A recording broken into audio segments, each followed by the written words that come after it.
Hey guys,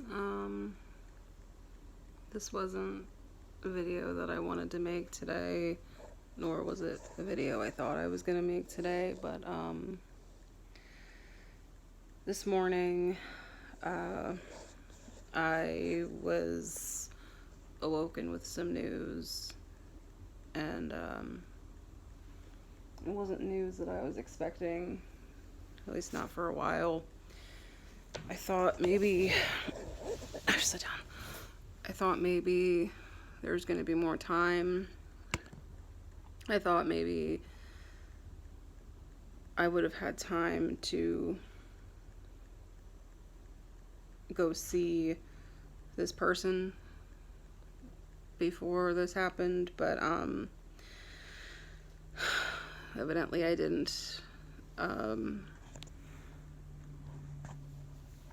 Mikey's alarm went off at like 6:15. He just forgotten to turn it off.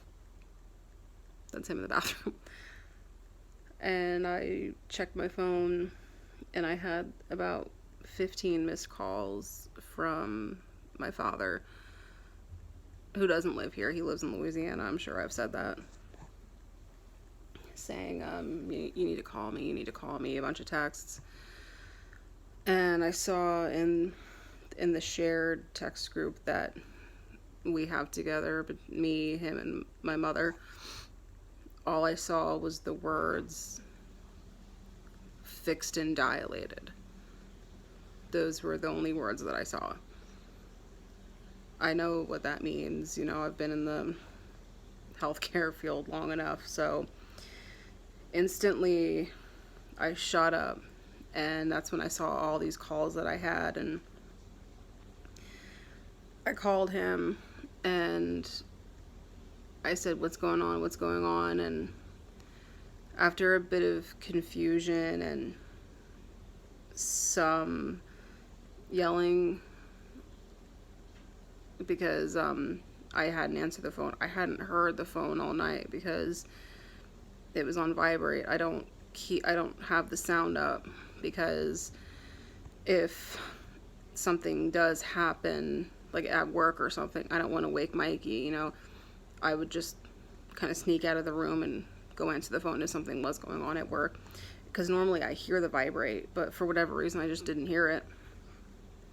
I either forgot to turn the vibrate on, or maybe it was just completely on silent. I don't remember. All I know is that I was just exhausted yesterday. I was bone tired, and I passed out early. And at about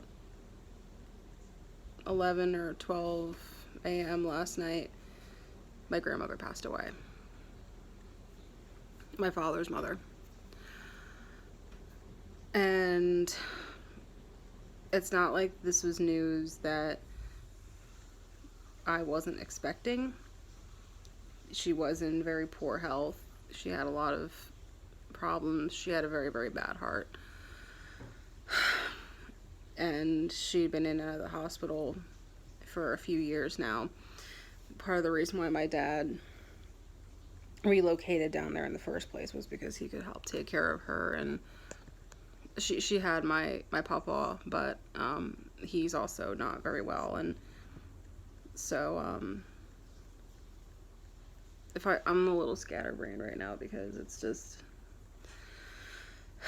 it's now nighttime, and I found this out at about 6:15 this morning, and I basically don't have any more tears to cry. I don't have anything left. I've got nothing left in me. I'm just a shell at this point. Like, and the only thing I can do is grieve at my own pace, and try and just take this a day at a time. But I talked to her on Sunday. We went to Mike's dad's house to do some laundry. We do that every week. And my dad went to go see them. So now my dad lives in Lafayette. They lived in Bunkie, Louisiana. That's like an hour and a half drive, I believe. So I told him before we left to go see his dad, to go see Mike's dad. Okay, well, call me when you get there, because I want to say hi. Because anytime he was there, I wanted to say hi to them. Because the last time we were there, it was the January before COVID hit. And my grandfather had just passed away. Now, we had made this trip. We had made the plans for this trip before my grandfather died. We didn't. In hindsight, we should have just canceled the trip, because the entire time we were down there, people were asking about my grandfather and what happened to him. And because that was also very sudden, unexpected, and quite painful. And if I had known that that was the last time I was going to see her, I would have just held on to her a little bit more. I would have hugged her. I would have told her I loved her 10 million, 100 million more times, but I can't hang on to the would have, could have, should have. I can't get lost in that, because if I do, it's just gonna swallow me. And that's not what she would have wanted. She would literally be telling me right now, baby, don't cry. That's exactly what she sounded like. Baby, don't cry for Granny, you know. Granny loves you. She wouldn't have wanted me to wallow in it. But I didn't realize that this past Sunday, was going to be the last time I ever actually laid eyes on her. And I don't know if it's actually truly hit me yet. I'm still anticipating a phone call from my father at some point saying, hey, I'm here with Granny, do you want to talk to her? And seeing her trying to look for me in the screen, because it was technology, she didn't really get it. And she'd go, hi baby, what are you doing? Like, she was I'm expecting that. And I don't think it's going to hit me for quite some time. It took quite a long time when my grandfather died for it to actually truly sink in. And sometimes it still hasn't. Sometimes I think to myself, oh, you know who'd really love this right now? Grandpop. And then I remember he's been gone for a couple of years now, and I kind of realized that I made it to a fairly old age where a lot of people don't get this, and I'm grateful for this, but I made it to a fairly ripe old age. I turned 27 this year, but I've made it this far in life with having both sets of grandparents and having had a couple of great-grandparents. I lost my last great-grandparent when I was 15, my bubby, on my mom's side. So my mother's grandmother, I lost her when I was 15. We were on vacation. And before her, I lost my other great-grandmother, my mother's other grandmother, when I was about 10. And they both hit me really hard. I was really close to them, especially Bubby, because she lived down the shore, and she lived in Ocean City. So whenever we would take a day trip down there, or we would take a vacation, we would always stay at her house because she lived right on the beach, and we always called it Bubby's Beach. We're gonna go to Bubby's Beach, and I still call it that to this day. If there's going to be a beach trip that I know is going to happen, oh, we're going to go to Bubby's Beach. And I fully intend on continuing that tradition when we have a baby, because it was so special to me, and I want to continue that phrase, that tradition. So up until I was about 25 years old, I had both sets of grandparents on my mom and my dad's side. Now both of my grandparents, both sets of them are actually divorced. So my grandfather and my grandmother divorced, I believe, when my mom was in college. And he and I were so close. It was horrible when it was the worst thing. And I remember when I got the call that there had been an accident, he had fallen, and that he was wandering around not really knowing where he was because he had hit his head. And he was about a year out from having a massive heart attack, driving himself to the hospital because he didn't want to bother my mom because he was having chest pains. And upon getting there, realizing that he was having a heart attack, they told him, Lewis, you need to call your daughter because you're having a heart attack. He had made it successfully a year after having open heart surgery, having stents put in, and a fall that he took in the park killed him. It took a long time. He had a stroke in the rehab center that they put him in, and they performed a craniotomy. He never woke up from that surgery, though. He lingered for about a week, and he was gone. I got to say goodbye to him, though, and we knew that it was coming. It was sudden, but we knew. But that didn't get to happen this time. I was fully planning on going back down there to visit. Probably not with Mikey, because Mikey doesn't like flying, and frankly, it was just the last time we went to visit, it didn't go very well. You know, not everything was as accessible as we thought it was, and it wasn't exactly the best trip. So I didn't want to have to drag him back down there again. But I always told him, I'm going to go back down if there's a death. But in light of what happened this morning with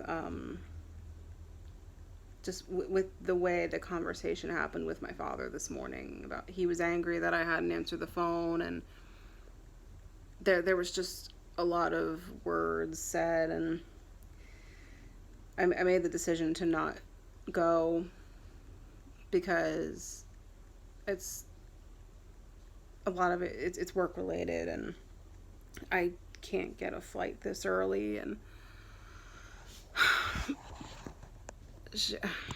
it's complicated. But and I felt really guilty. I kept saying to Mike, am I a bad granddaughter if I don't go? Is this evil of me?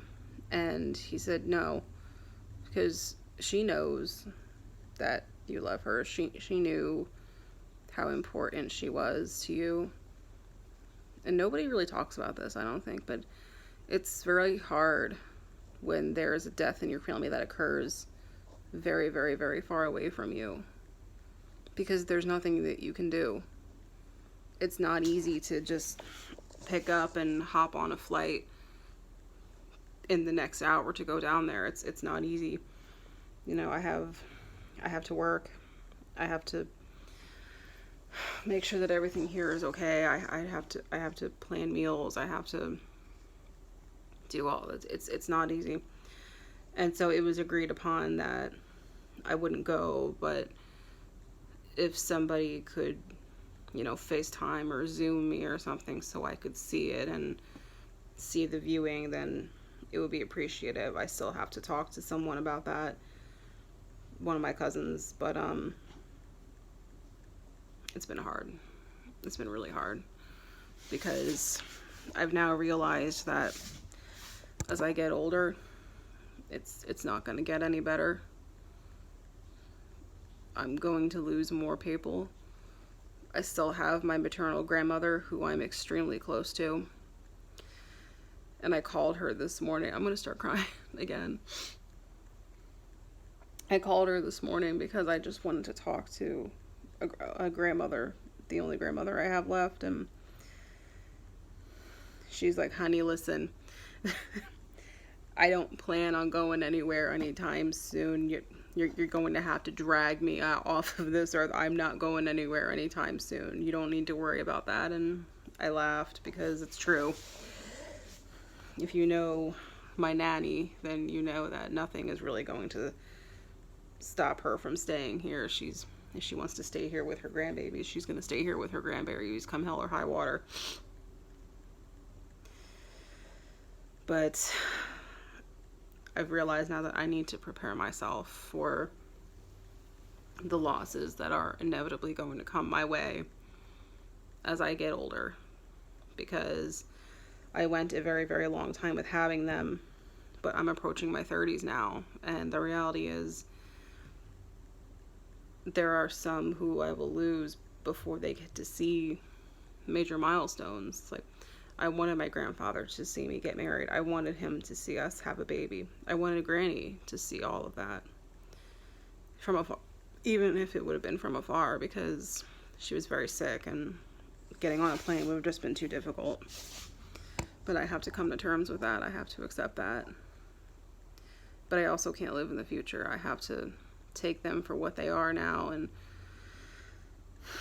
just enjoy them while I can, get all the life experiences, all the life advice, every picture that I can get, because today was just supposed to be a regular Tuesday. I was supposed to get up, go to work, come home at 7:30 and go to sleep again, start over, and I got some of the worst news this morning, so you just never know what's going to happen. So, on that note, I'm gonna go. We're gonna try and have a good night. I've got no more tears to cry, but the only thing I can do is just be there for myself, try and take care of myself, remember her for the way she would have wanted to be remembered, which was a very tiny but a very spirited old Southern lady who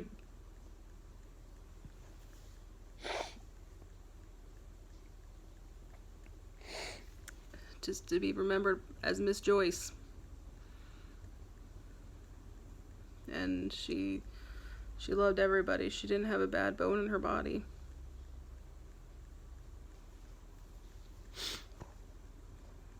She was awesome.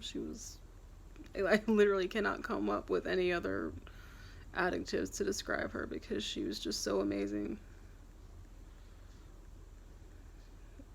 I got to actually tell her a lot about her family, because I started doing like Ancestry, and I was starting to call her and give her information that she might not have known about, her parents and her grandparents, none of whom I have any recollection of. Her mother is who we called Mama, and she died when I was a baby, but I had her too.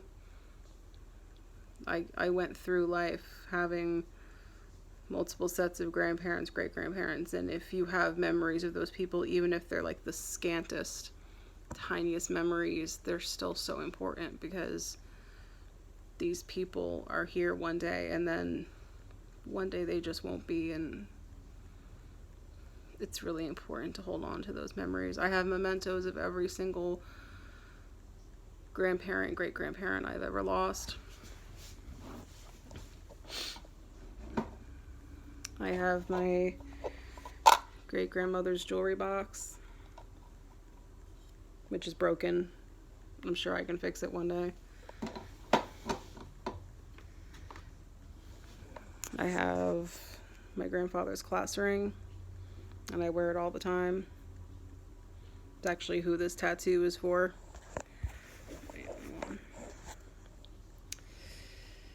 It's who the tattoo is for. My grandpa. He was the best person.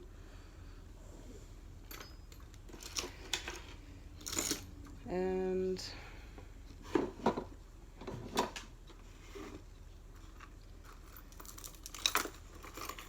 I have her pearls, my Bubby's chain, And it's these kinds of things that are important to me, not just because of the material items, but because this generation of people, you know, they might not have had much, but what they had, it was special to them. So it's important to me that I just hold on to her memories really, really closely. And she wouldn't want me to cry. She'd probably tell me to go eat some gumbo. She'd tell me, go sit in the kitchen, baby. I'm gonna fix you up some gumbo. And just for that, I'm gonna make a gumbo. I've never actually made a gumbo before, but I think for Granny Joyce, I'll try.